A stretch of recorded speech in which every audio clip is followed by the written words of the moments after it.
What if mamas organizing could create a better world for their children? From supporting each other around the issues of home birth and breastfeeding to promoting organic foods and cloth diapers, the moms you'll see on this show are committed to supporting each other emotionally and in other ways.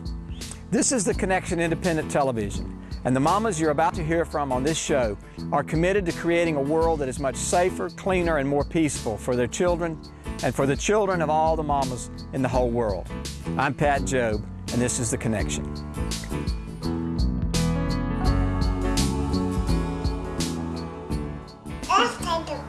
Yes.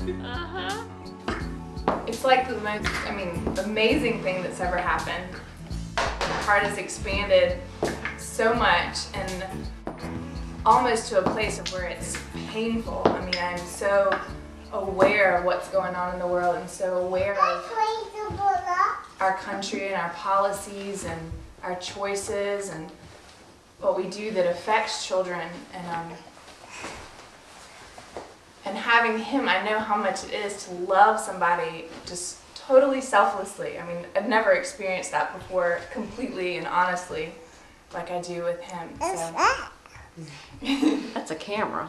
It's a difficult job being a mom, particularly in this day and age. Sometimes I feel like there's not enough support for mothers, and it's not an easy task to raise children into adulthood, to become productive adults. So we got our kids together and we would talk and we compare stories and that sort of thing. And I thought, well, wouldn't it be great if there were a collection of mothers who could support each other, be there for each other, am I doing the right thing? What did you do? Offer suggestions and share information. And so that's how we got this whole thing started. Rhoda came into the group and she had the background of pulling things together and organizing stuff from the job that she had previously before she had kids. Mm-hmm. And she just all of a sudden started putting together a schedule. Let's do this one day and do this another day. And all of a sudden, we had little groups coming together and she just talked to everybody she ran into, handed out her card and said, come to our group, come and talk. And that's how it got started. And there are roughly 300 moms who are involved today? In this group, yeah. Rhoda Brown is sort of the mama rabbit of the Family Playtime group. She is its facilitator. The Family Playtime Group is an organization of moms here in the Low Country who deal with a lot of different issues around motherhood, but also around nutrition. They're big advocates of cloth diapers and things like that. Rhoda, how did this get started? Well, very simply, I moved here when I was pregnant with my first child. I didn't know anybody, didn't know a soul, and I needed a way to meet people. So I took a hint from a person that said, oh, we should make a group, and I said, that sounds great, so I did it, and it's turned out to be amazing. Every friend that I have is in this group. How does being a mom compare with other things you've done with your life? Oh, being a mom is harder. It's a lot more work. Yeah, for sure. I've worked jobs where I've had to manage a lot of people, but every day with 2 kids, it's that 24/7 thing, isn't it? Absolutely, it's hard work. This is Kristen. Hey, Kristen. Can you say hi to Pat Jobe? Kristen, you're a very wonderful girl. I can just tell. You have a great smile. You have great eyes. It's good to meet you. We're supporting each other as women, and women in our roles are myriad of roles, and that's what's important. We have homeschoolers, non-homeschoolers, cloth diaper, plastic diapers, just about everybody breastfeeds, but we have just a gamut, religions and beliefs and politics. Definitely. Oh, definitely politics. But we don't fight about it. Yeah. We tease each other sometimes, for sure. Right. Peace. Peace. Peace. Okay, Mina says Shanti. Can you say Shanti? Shanti. Emily says peace. Peace. Peace. Yeah. Peace. Now I know what it feels like to create a family and nurture somebody and have that be the center of my life, and I can respect that more for the rest of the world. It's about this love that heals and that is persistent and that nurtures and inspires people, and I think that as a mother, being an activist, I feel like I'm more at a place where people can hear me, because we all love children and we all want the best for children in our heart. And coming at the activism in that place makes it a lot more palatable, I think. When I started hearing about the group, and I was like, wow, I wish I could find somebody who was actually in this group. It sounded perfect, natural-minded like myself, a lot about moms just meeting and hanging out at the park, and I wanted it to be that way for me and my child. I didn't want to be spending my days in the mall.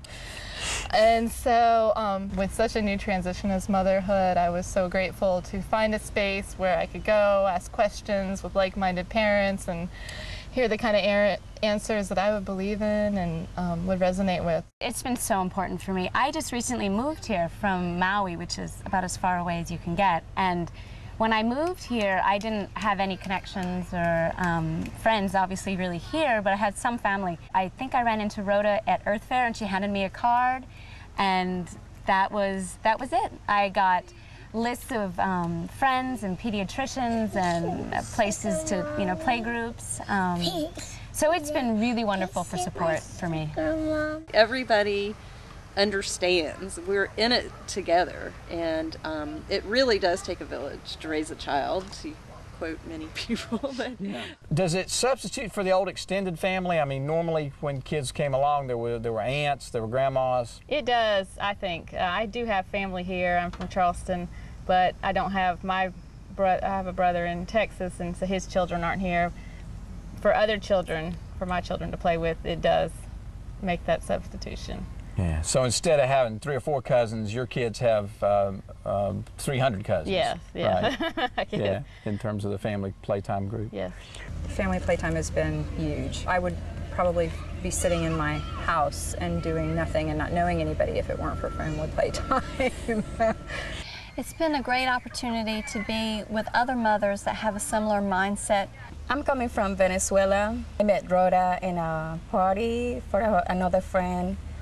And she said, well, come enjoy the group. And I just smiled to her and because I didn't know what she was telling me. When I had my daughter, I was having a really rush time. I would stay for a week in the hospital and for a couple of days in the ICU. And after that, I got a C-section for my situation. And then the playgroup brings some food for me for a couple of around 12 weeks or so. So it was really helpful for me because I barely can do many things and my family was away. And Rhoda and many other people that they didn't know me and they just came to me, sit down with me, bring a plate of food, and it was awesome. It was really helpful for helped you my around life. the house. And well, yeah, with the baby. A couple people came before we come back to the hospital. A friend of ours, she came up and cleaned the whole house and make everything ready for me before I come back, because my husband was with me at the hospital also. So, and they supplied to me all this food for this time just for generosity, It was really good. My husband was really, really afraid to lose both of us at that time, but we really appreciate all the help that everyone gave it to us in this time. I had a friend call me from Texas, and there were no midwives in our town. The closest midwife was like 300 miles away. And I said to Rhoda, I said, we're going to be in Del Rio, right on the border. And my friend says that it's just really poor. The people are very poor over the border.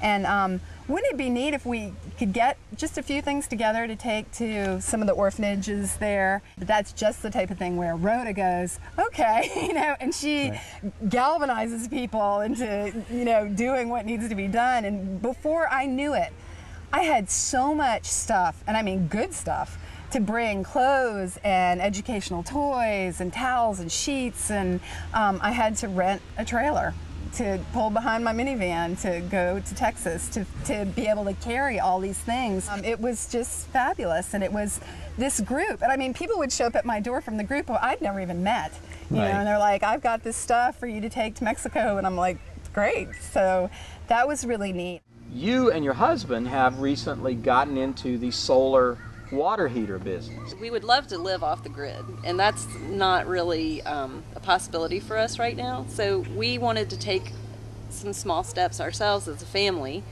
and we installed our solar hot water heater here, and John was able to do it in like a day, and it saves us maybe $50 or $60 a month off of our electric bill.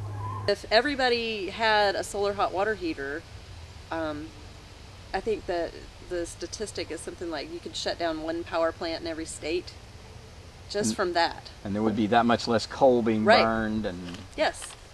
Yes. how does the group deal with a specific issue, like something comes up and a mom has a problem? What happens next?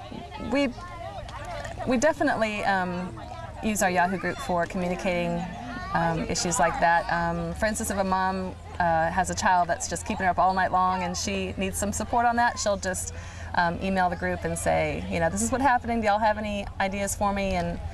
And moms will just send emails in and help her with that. And then, of course, if we're in a group like this together in person, we will also, you know, mention it, bring it up, help her out as much as we can. And When anytime there's somebody who has a question, this is a place you can go and get an answer, including when it comes to something you're deciding to buy, you know.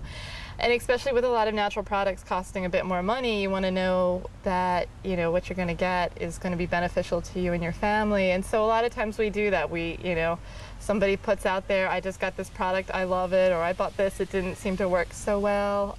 Then we also have a co-op through the Frontier company where we all get to order all of our products that we like and place an order, and Rhoda collects all of our money, and you know, we get to get lots of things that maybe we wouldn't have normally spent the money on, nicer teas or all natural body products that we can then get through that at a discount from a regular health food store. So we all get to save each other money that way. I mean, I wanted a tricycle for Caitlin, and I was just thinking about going, and who knows how much it would cost at a regular store, but somebody said, I'm selling a tricycle for $5 on the Yahoo group, and I'm like, perfect, I'll take it. And so we both get to make out that way.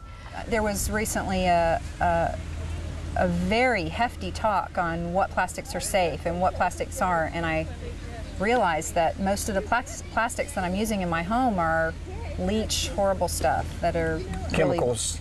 Yeah, really bad stuff. And I tend to be on the slack side of worrying about that stuff, but the email group has brought a lot, and Family Playtime has brought a lot of awareness into my sphere about what's healthy, what's not healthy. I hope that my kids will have home births. I mean, it's amazing now to have a home birth, but I hope that someday when they're having children that they'll, you know, just have the insight to know how amazing it is to have your kids at home. So you had your kids at home? I did, yeah. Yeah. Who else was there? My husband and my midwife, and my parents were in the other room. It's amazing how different women and babies behave in a home birth setting. I've probably seen 1,000, 2,000 babies born in a hospital, and I've been to probably 50 home births in my assisting in my apprenticeship. And those babies the women have this power to them in a home birth setting. They just turn into these beautiful creatures that just have this power that emanates from within. And the babies are born and they're so peaceful. They don't have that stunned look of, oh my goodness, what just happened to me with the hospital birth, with the medicated birth setting. They breastfeed perfectly. They're just, all those instincts are raw and intact, and that important relationship goes beautifully in a home birth setting. So it's almost hard to compare. It really is. The water in labor and for a birth is an amazing venue for pain relief and for relaxation for women in labor. I've had 2 water births. I've had 1 hospital birth and 2 water births. The difference was amazing with the 2 home births in water and watching women water birth. You're able to move and use your body's powers and follow your instincts and get in whatever position you need to birth your baby. You're and yet stay relaxed and stay in control and enjoy, if that's possible, a labor and the moment at the same time. Come on, sweetheart. You are so sweet. I know. Those movies on TV where the baby comes out and it's screaming its head off, it's just red, and they're cutting the cord and they're rubbing it down, and you're like, where's the calm and peace in that, you know? Really? Here's this beautiful being emerging right into your hands, and you're catching that baby, you know, you're catching that, bringing that baby up. And then she pops her head out of the water and takes her first breath, and then she opens her eyes, and then she looks at you, and she's like, I'm here. You know, how wonderful. And I thought, wow, that is so contradictory to the way my mom told me her births were in the hospital. It really gives them the confidence to say, I can make decisions about my body, I can make decisions for my baby, I'm competent as a mother. You know, I think that that's really one of the beauties of having a home birth and working for that. And frankly, when you make it through a natural birth, you tap into strength that you use for the rest of your parenting life. And, you know, a lot of the moms in this group have tapped into that. We were really on the fence about homeschooling or not homeschooling, and now we've decided to homeschool, and it's been because of family playtime and the connections that I've made within this group to really empower me to know that what I'm feeling and what I'm thinking just instinctively is right. So what are you feeling and thinking about homeschooling? Well, you know, you read about everything in the paper about the schools these days, whether it's just academically or just the violence and just the stuff that you see out there. And really, I did a ton of research on what are kids getting from school, and really felt like, you know, I just don't want to put my kids in that position if I don't have to. And Family Playtime has given me the network of moms to do this with, you know, to really get excited about I'll homeschool in the morning, and then in every afternoon, let's get together with these people and do different things and get socialized, and it's been really, really great. It's funny how when you have your children at home and you nurse for a long time and you're in the house, it's kind of a natural evolution for a lot of families.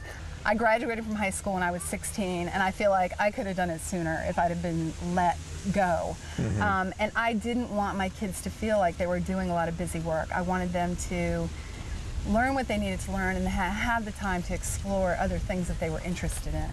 Tell us about your feelings about the war. That's a huge topic. I mean, it's like, where do we want to start? I just feel like I have children now, and I think that has changed my perspective dramatically on how I see the world and the way I see the world. Whereas before, I would have been, you know, opposed to it, but I wouldn't have done anything about it. I would have been vocal about it.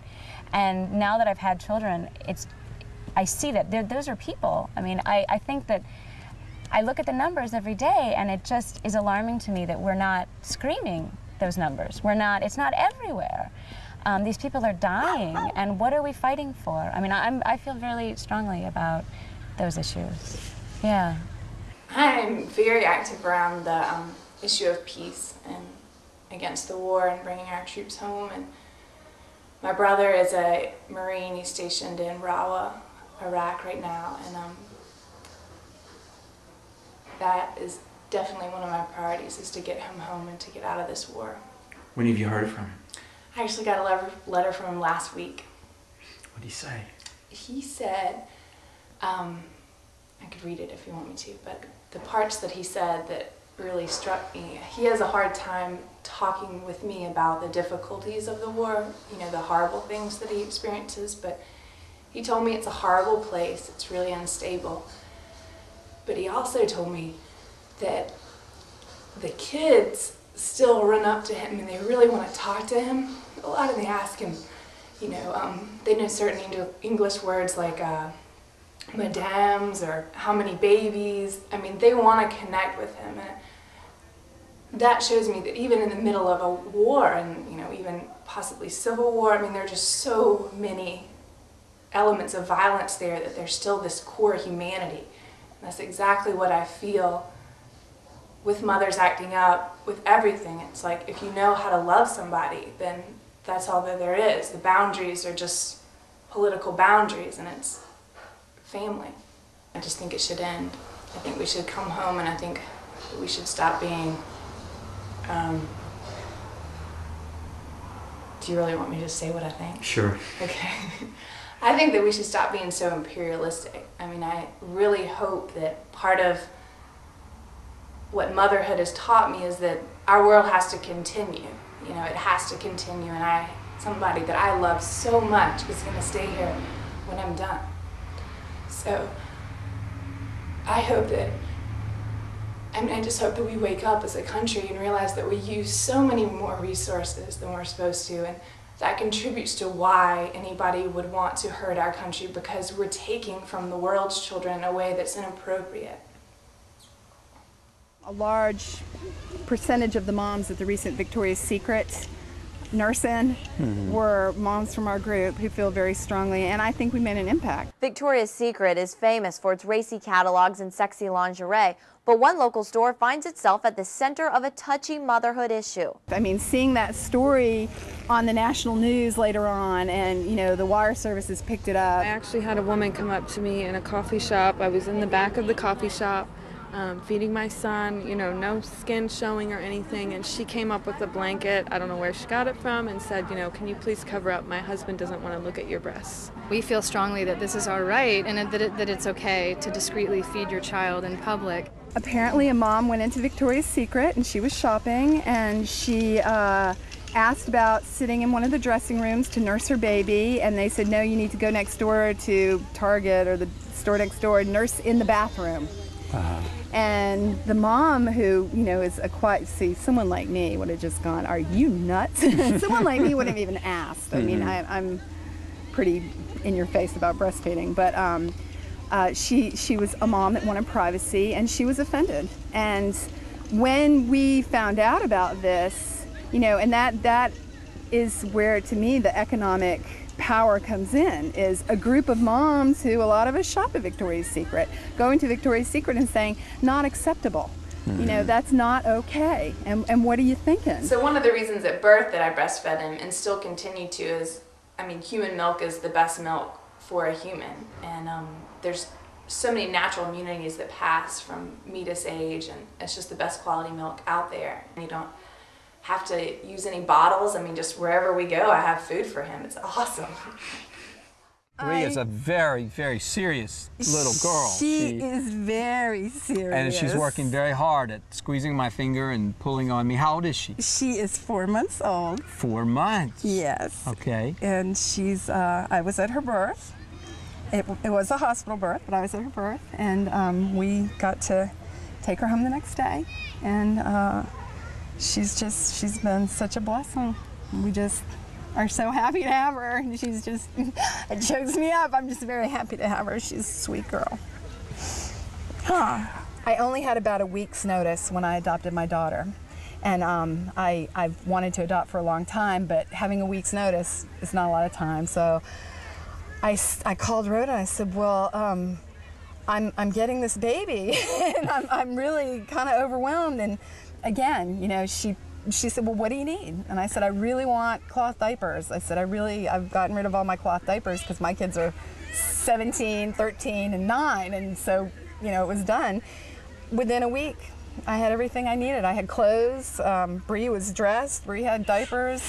You know, she had breast milk donated. I mean, she just had lots of great stuff because of this group, you know, feeling strongly about providing. And I don't know, it's great. It's great to have a support system. If you could wave a magic wand and change one thing about the lives of mothers and children in our society today, what would you change? I think I would like, you know, more moms to realize that they have that power to change their children's lives instead of controlling them with fear, that they love them and nurture them, and show them, you know, how they can be in today's world. Mamás que hablan español, traten de localizar el grupo de jugar. En español se llama family, playtime, familia, tiempo de jugar. Y ustedes van a poder conseguir mucha ayuda con este grupo que les va a ayudar a ustedes a hacer sus compras, a entender a sus hijos, cómo hablan y todo. I would love to change our society so that they're more acceptable of children as children. We have in our society a tendency to want to turn children into miniature adults, and they're not. They're children. And I just love to let kids be kids, and that doesn't mean that you let them go wild and do whatever they want to. You still lead them and guide them in the proper way, but still you understand that they are children and they have their own specific needs and their own ways of doing things and their own way of thinking. For me, I'd like to see more of us demanding that the hospitals be truthful about their C-section rates, which, you know, they're not. Or about being more open about letting whoever you want as your support system in to your birth, or allowing tubs in for water births. And I do think that, I mean, but we're all busy. That's the main thing, is that everybody's busy. We've got kids. There's only so many things we can focus on at any given time. But when there is a need, like the Victoria's Secret thing that we feel is really important, and the word gets out, you know, it happens. Come join us. Come. You'll always be welcome. And yet, really, every time somebody new comes, I just think that they're thrilled to find out how accepted they are. If we all look inside at what we really think should happen and listen and honestly think that, then it could change. So I think that's awesome. I think that's very exciting and not angry and fun. And you're hopeful that's exactly what's going to happen. Yeah, I'm going to keep going until I can't go anymore so that happens. Yeah. Imagine mamas changing the world. Whether it means beating swords into plowshares or creating markets for organic foods, you've just spent a half hour with mamas who know what kind of world they want for their kids and who understand the power of organizing. Please go to our website to learn more about Family Playtime. Learn how you can get involved with this group or form a group of your own. Our hope is that in hearing these stories, you'll want to tell a story of your own, a story of the way you're going to be changing the world. Send us ideas for stories, support us financially, get involved. I'm Pat Jobe. Thank you for making the connection. Thank you for making the connection. Thank you for making the connection. Thank you for making the connection. Thank you for making the connection. No problem. Thank you for making the connection. You're welcome. My pleasure. Thank you for making the connection. You're welcome. Pretty hokey, isn't it? That's good. Thank you for making the connection. Thank you. Oh, yes, yes, yes. Let's do it down too. All right, great. Thank you for making the connection. Thank you, you too. We listen to a story and we see the world through someone else's eyes. It can help us understand them as they talk of what's important in their lives.